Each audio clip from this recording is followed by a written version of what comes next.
Halo guys, balik lagi bersama Bang Theo di sini. Kali ini Bang Theo akan melanjutkan cerita Against the Sky Supreme. Buat kalian yang penasaran, langsung saja ya simak video kali ini. Di tempat Huang Fusuna, di ruangan di belakang platform lelang di lantai pertama, Tang Taizongde yang sedang menilai harta surga dan bumi menjadi terkejut. Meletakkan obat mujarab di tangannya, tersenyum dan berkata, "Gadis Sen, ada apa?" Sen Subing mengerucutkan bibirnya dan berkata dengan cemas, "Laude, aku bertanya padamu satu hal. Tolong jangan berbohong padaku. Ada apa? Apa yang kamu bicarakan?" Tang Taizongde bertanya dengan bingung. "Gadis Sen, apa yang kamu bicarakan?" "Laude, apakah guruku menemuimu dalam 1 bulan ini?" Sen Subing bertanya. "Tidak." Tang Taizongde menggelengkan kepalanya dan berkata, "Gadis Sen, apa kamu tidak percaya padaku? Karena aku berjanji padamu terakhir kali, jika gurumu datang, aku akan memberitahumu secara diam-diam. Aku pasti tidak akan melanggar janji itu." "Laude, aku percaya padamu." Hanya saja Sen Subing menggigit bibir merahnya dan berkata dengan marah, "Hanya saja aku telah memasang spanduk di atas gunung Peri Changling. Sudah lebih dari 2 bulan dan saya belum melihat guru saya." Tang Taizongde mengerutkan keningnya. "Mungkin gurumu sedang sibuk baru-baru ini dan belum pergi ke gunung abadi Changling. Apakah kamu sangat ingin menemukan gurumu?" Sulit untuk dijelaskan dengan kata-kata. Sen Subing berbicara dengan ekspresi sedih. "Laude, kamu sedang sibuk. Aku akan menunggu guruku di pavilion tamu tertinggi nomor 3. Melihat Sen Subing tidak mengatakan apa-apa, Tang Taizongde tidak bisa bertanya lagi dan berkata, "Baiklah, kamu bisa masuk ke sana." Ya, Sen Subing tersenyum, lalu berbalik melangkah keluar dari pintu selangkah demi selangkah dan datang ke pavilion tamu tertinggi nomor 3 di lantai ke-7. Sen Subing tampak tak berdaya di kursi giok tempat Tan Yun pernah duduk di belakang layar, berbisik dengan suara rendah, "Guru, tolong segera muncul. Aku sangat membutuhkanmu." Ketika Sen Subing menunggu, dia menunggu dengan sabar selama 43 hari, tetapi Sen Subing belum mendapatkan kabar dari gurunya. Pada saat yang sama, di atas lapangan seni bela diri raksasa, di lautan awan pada ketinggian 80.000 kaki, angin sepoi-sepoi bertiup dan lautan awan menaik. Jika diperhatikan lebih dekat, kita akan menemukan gugusan awan putih melayang bersama angin, melayang dari kedua sisi kehampaan, seolah-olah awan putih menabrak dinding yang tak terlihat. Ternyata itu Jiangxia, ranah pemurnian jiwa lapis kelima, yang menggunakan jimat tembus pandang, menginjak pedang terbang dan bersembunyi di awan. Pada saat ini, Jiangxia melepaskan kesadaran spiritualnya, menutupi pagoda ruang dan waktu kelas atas. Wajahnya menjadi pucat dan dia berkata pada dirinya sendiri, "Dalam setengah jam, Tan Yun akan keluar. Tan Yun harus mati hari ini. Jika dia tidak mati, aku khawatir yang mati adalah aku. Tan Yun, jangan salahkan aku karena kejam, karena kamu menyinggung Luwu." Jiangxia tahu betul bahwa 3 bulan yang lalu dia telah membuat rencana agar Gaoyang dan Ouyang Qian berurusan dengan Tan Yun. Keduanya dibunuh oleh Tan Yun. Akibatnya, Luwu sangat membenci Jiangxia. Dia hanya bisa menenangkan amarah Luwu dengan membunuh Tan Yun hari ini. Pada saat yang sama, di pagoda ruang dan waktu teratas lantai 108, Tan Yun duduk bersila, memandang 9 harta karun kelas menengah di depannya dengan puas, dengan senyum di sudut mulutnya. "Setelah lebih dari 2 tahun 1 bulan, akhirnya aku memurnikanmu. Kamu adalah milikku." Tan Yun memberi isyarat dan memasukkan 9 harta ke dalam cincin.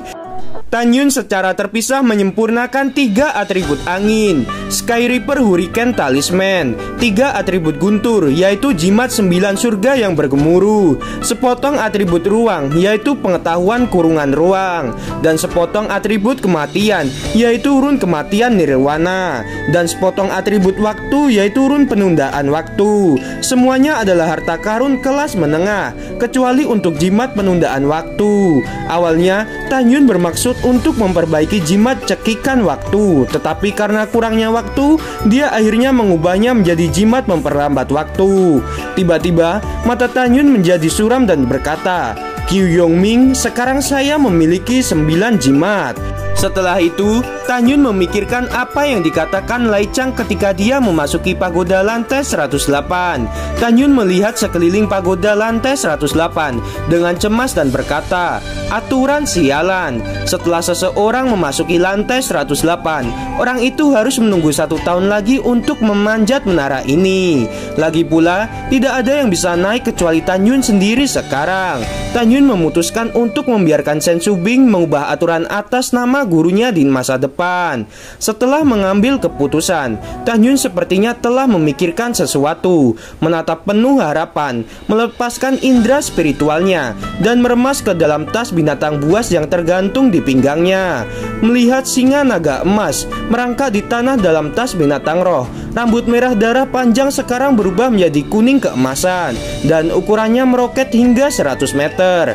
Terlebih lagi, napasnya membuat jantung Tan-Yun berdebar-debar, seolah-olah dia telah memasuki tahap pertumbuhan tingkat ketiga dari monster tingkat pertama, dan alamnya setara dengan kultivator tingkat 6 dalam pemurnian jiwa. Tapi singa naga emas yang diwarisi oleh dewa naga emas harus memiliki kekuatan untuk melompati tantangan. Tan-Yun dapat melihat dari napas kacau singa naga emas, ia telah sepenuhnya menerima warisan dewa naga emas, dan semua tulangnya telah diganti dengan tulang dewa naga emas.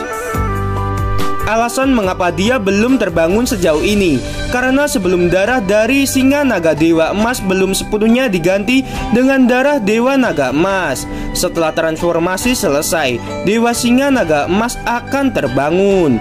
Mengingat situasi saat ini, diperkirakan akan memakan waktu sekitar 3 tahun untuk bangun. Tan-Yun berkata dengan suara yang pelat, lalu menatap kera iblis. Kera iblis dewasa tingkat keempat yang asli telah berubah dari 100 kaki menjadi 180 kaki. Awalnya, seluruh tubuhnya berwarna ungu dan berambut panjang, tetapi sekarang telah menjadi ungu dan hitam.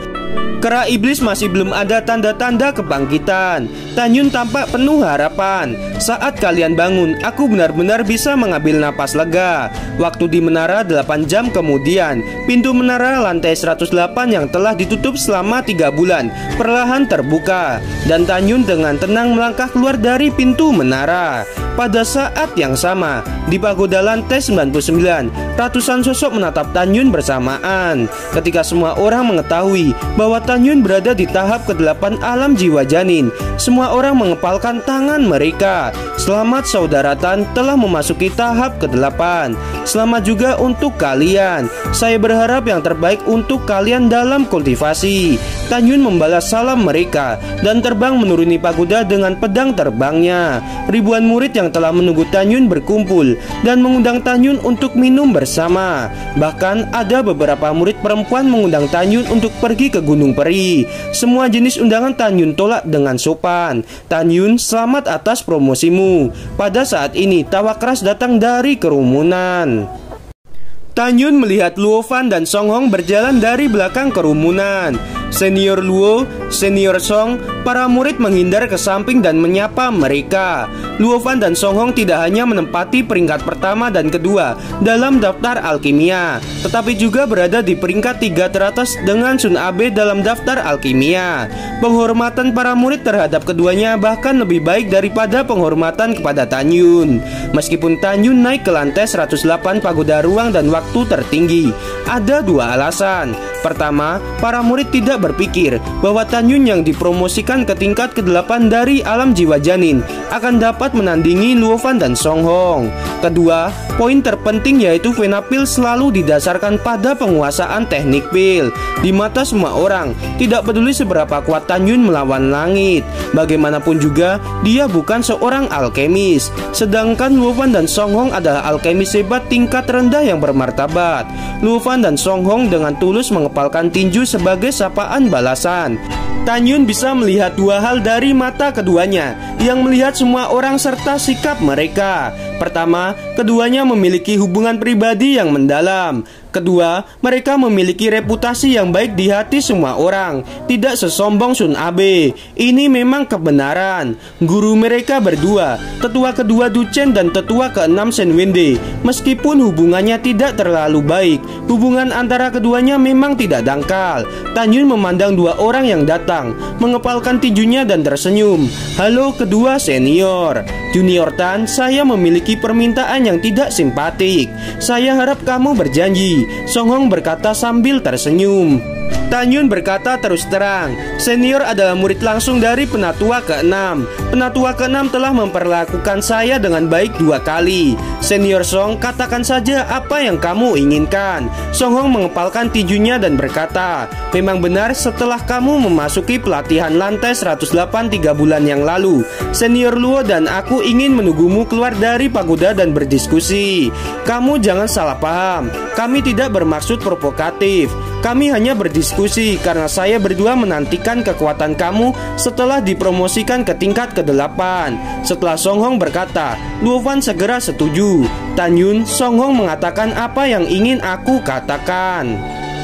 Mendengar ini, ribuan murid menunjukkan harapan mereka dan dengan bersemangat berkata, Saudara Tan, tolong penuhi permintaan mereka. Ya Saudara Tan, biarkan kami mengamati dan belajar satu sama lain.